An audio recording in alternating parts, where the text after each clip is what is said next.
Bom dia, queridos irmãos. Estamos iniciando mais uma Escola Bíblica Virtual. Estamos estudando o Sermão do Monte com o seguinte tema: as bem-aventuranças. Hoje nós vamos entrar na nossa última bem-aventurança. Bem-aventurados sois quando, por minha causa, vos injuriarem e vos perseguirem, dizendo todo o mal contra vós. Mateus capítulo 5, verso 11 e o verso 12, que é a base do nosso estudo hoje. Então nós vamos ver o que Cristo quer dizer para aquela multidão que estava ali, ouvindo as bem-aventuranças, e para nós hoje. Jesus está encerrando as bem-aventuranças. Esta é a última.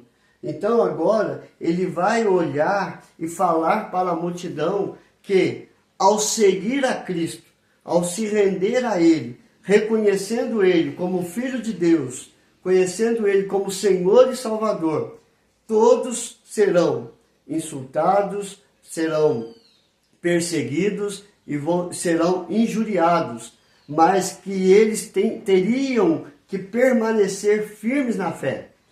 Esta injúria e esta perseguição começou desde a igreja primitiva. Depois que Jesus foi assunto ao céu, que os discípulos saíram fazendo outros discípulos e a igreja começou a crescer, desde essa época, os cristãos têm sido injuriados e perseguidos. E isso nós podemos ver já em Atos dos Apóstolos, capítulo 12, verso de 1 a 3. Por aquele tempo, mandou o rei Herodes prender alguns da igreja para os maltratar, fazendo passar a fio da espada a Tiago, irmão de João. Vendo ser isto agradável aos judeus, prosseguiu, prendendo também a Pedro, e eram os dias dos pães asmos. Então você vê em Atos capítulo 12, mas bem antes, nos capítulos 4, 5 e 6, você vai ver a perseguição também.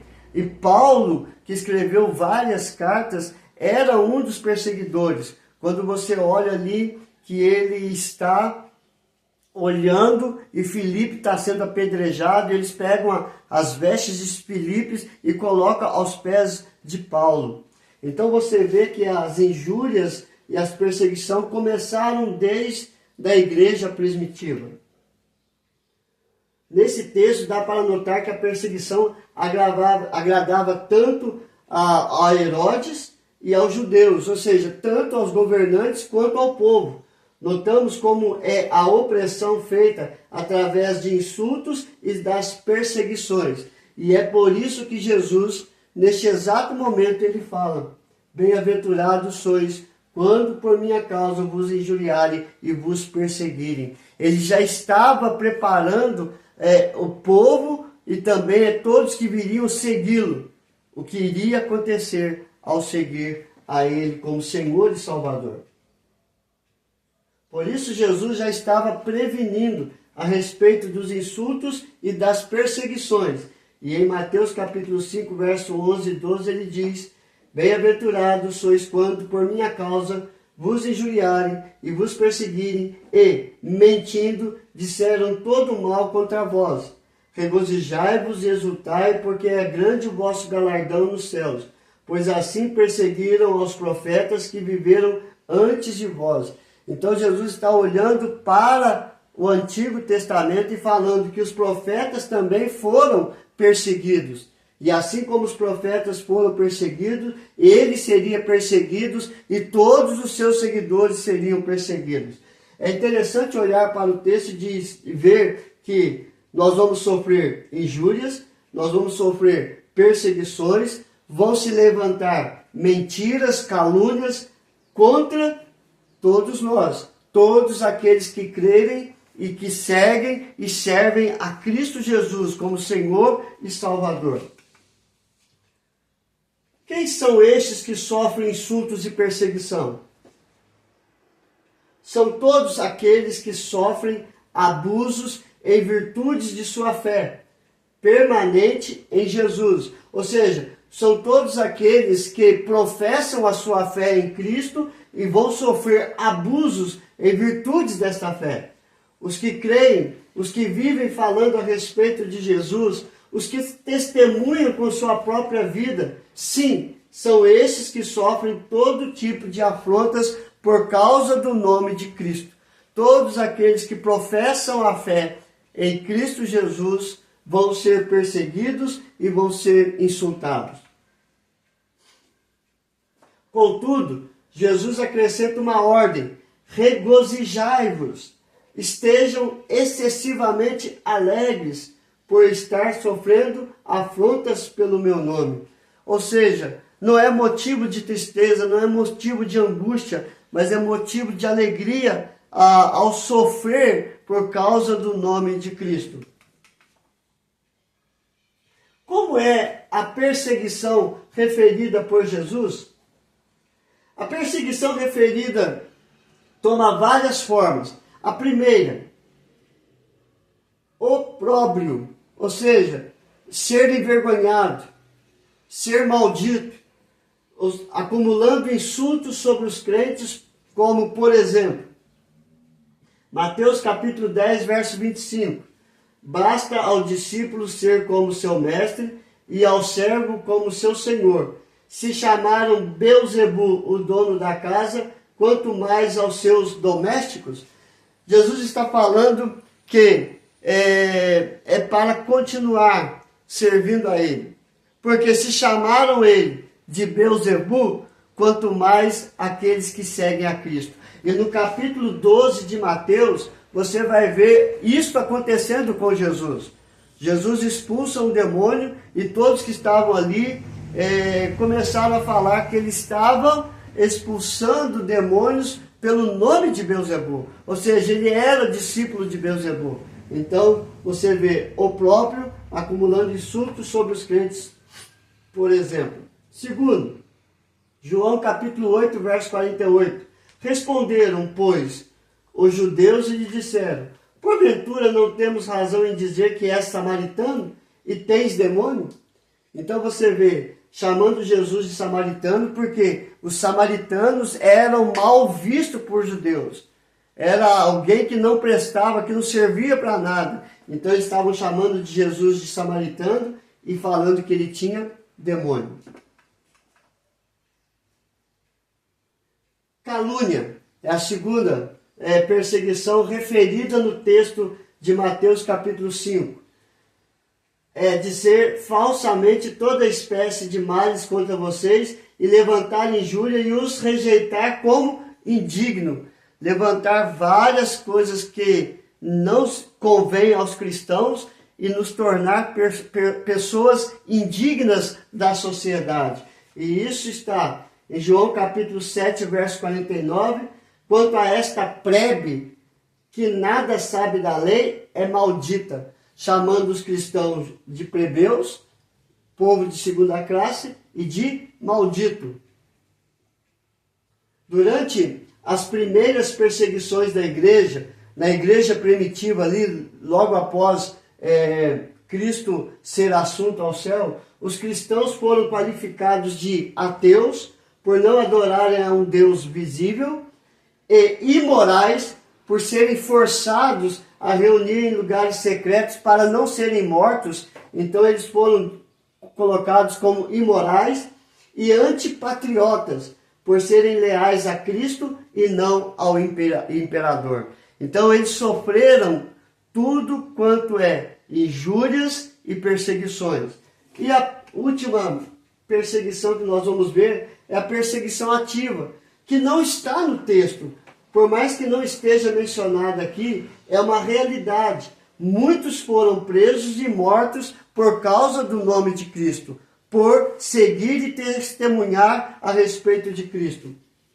Atos capítulo 12, verso 1 e 2, que nós já lemos, diz: por aquele tempo mandou o rei Herodes prender alguns da igreja para os maltratar, fazendo-os passar a fio da espada, a Tiago, irmão de João. Então essa perseguição ativa foi também, é caracterizada também no nosso texto, por mostrar injúrias e perseguições.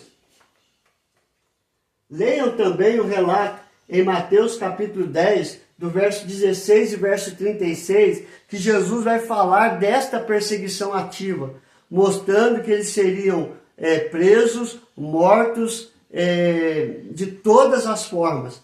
Então, nós vemos que a perseguição referida por Jesus, além de ser o opróbrio, além de ser a calúnia, é uma perseguição ativa.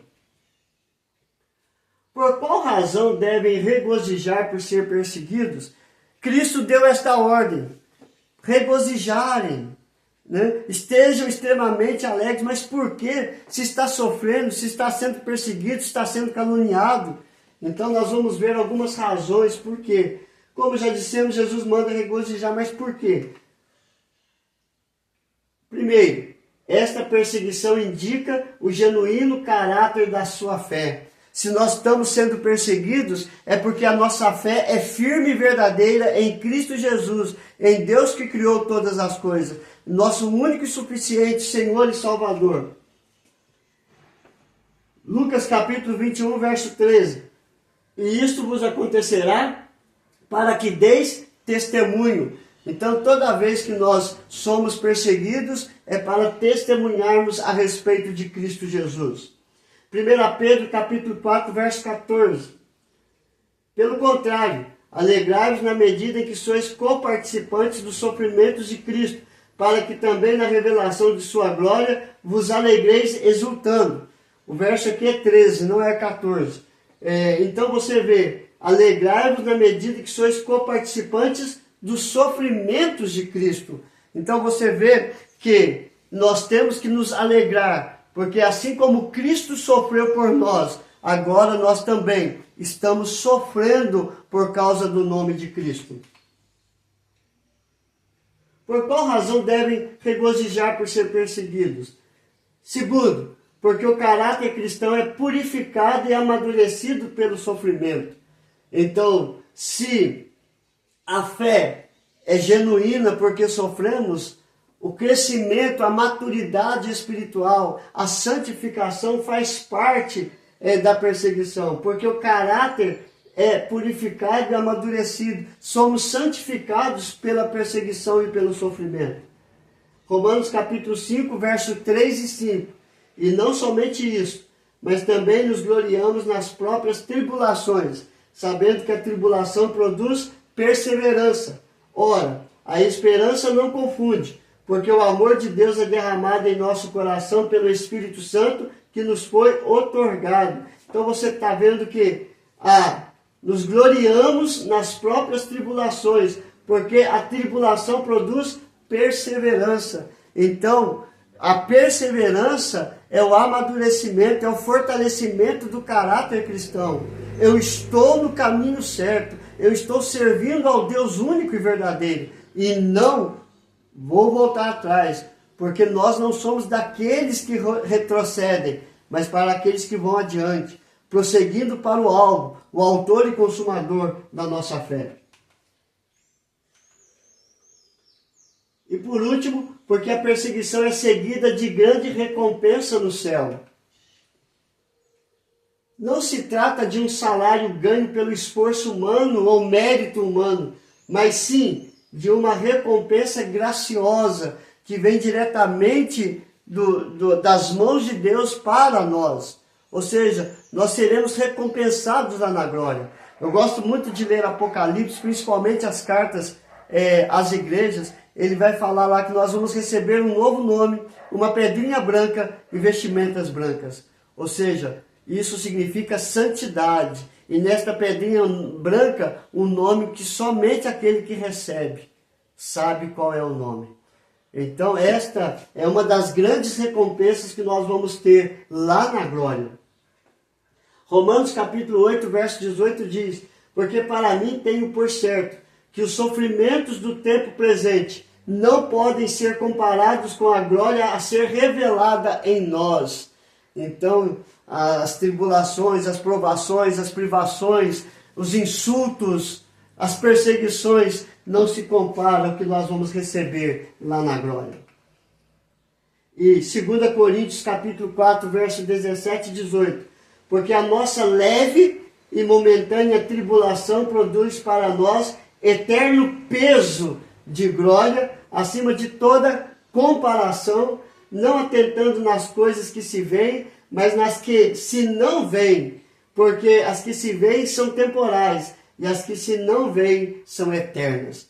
Então, o que nós recebemos aqui na terra é temporal, passa, acaba aqui, mas o que está preparado lá na glória são eternas. Nem a traça, nem a ferrugem e nem o ladrão podem tirar das nossas mãos. Qual é a promessa para esta bem-aventurança? Quando Jesus diz esta bem-aventurança e dando cada uma suas promessas, aqui ele termina com a recompensa. Grande é o vosso galardão nos céus. Nossa herança não é terrena, a nossa herança é celestial, como Paulo disse. Então o que nos aguarda não está aqui neste mundo. O que nos aguarda está lá no céu, nas regiões celestes, que nós estudamos em Efésios capítulo 1, que Deus nos fez assentar nas regiões celestes. Somos abençoados com todas as sortes de bênçãos nas regiões celestes. Isto é maravilhoso. E Paulo diz algo precioso para nós. Quanto a mim, estou sendo já oferecido por libação. Ou seja, as perseguições eram tão grandes que ele já estava vendo que ele já estava partindo para a glória. E o tempo da minha partida é chegado. Combati o bom combate, completei a carreira, guardei a fé. Já agora a coroa da justiça me está guardada, a qual o Senhor, reto juiz, me dará naquele dia. E não somente a mim, mas também a todos quanto amam a sua vinda. 2 Timóteo capítulo 4, versos 6 a 8. Isso é maravilhoso. Paulo já está vendo, né? Vendo com seus próprios olhos a glória vindoura. Ele já está sentindo isso. E ele está dizendo, olha, esta coroa da glória eterna, o meu Senhor, o reto juiz, me dará naquele dia. Não somente a mim, mas a todos quanto amam e buscam e esperam a sua vinda. Todos quantos servem, testemunham, creem em Cristo Jesus como Senhor e Salvador, a coroa da vida eterna já está guardada. A vida eterna já está guardada. Então, como Paulo diz, nós também podemos dizer com certeza, se você crê em Cristo Jesus, você pode ter certeza. O viver é Cristo e o morrer é lucro. Então o que nós vemos, irmãos? Que bem-aventurados sois quando por minha causa vos injuriarem e vos perseguirem. Quem são esses que sofrem os insultos e perseguições? Todos que servem a Deus, que têm a fé firmada em Deus, com convicção e sem convicção de pecado, que não vive para o pecado, mas a convicção é: sirva a Deus de fato e de verdade. Como é a perseguição referida por Jesus? Por insultos, por calúnias e por perseguição ativa. Por qual razão devem regozijar por ser perseguidos? Por causa da herança que está guardada a todos que servem ao Senhor. E qual é a promessa? Este grande galardão a todos quanto amam ao Senhor. Que Deus te abençoe, queridos, hoje e sempre. Vamos orar? Senhor, graças te damos pelo teu grande amor para conosco. Sustenta-nos debaixo da tua graça, ó Pai, porque a tua graça é melhor do que a vida. Fortalece a nossa fé, Senhor Deus, para toda e qualquer provação, privação, tribulação, ó Pai, para perseverarmos na fé em Cristo Jesus. Ó Deus maravilhoso, que possamos passar pela prova, glorificando e exaltando o teu santo nome, porque grande é o nosso galardão em Cristo Jesus para conosco. Te louvamos e te adoramos hoje e sempre. Abençoe cada família, Pai, que possam viver, entender e compreender que Jesus Cristo é o caminho, é a verdade e é a vida eterna. Ninguém vai ao Senhor se não for por meio de Cristo Jesus. Nós oramos e agradecemos em nome de Jesus. Amém e amém. Que Deus te abençoe, queridos, e até amanhã, se Deus quiser.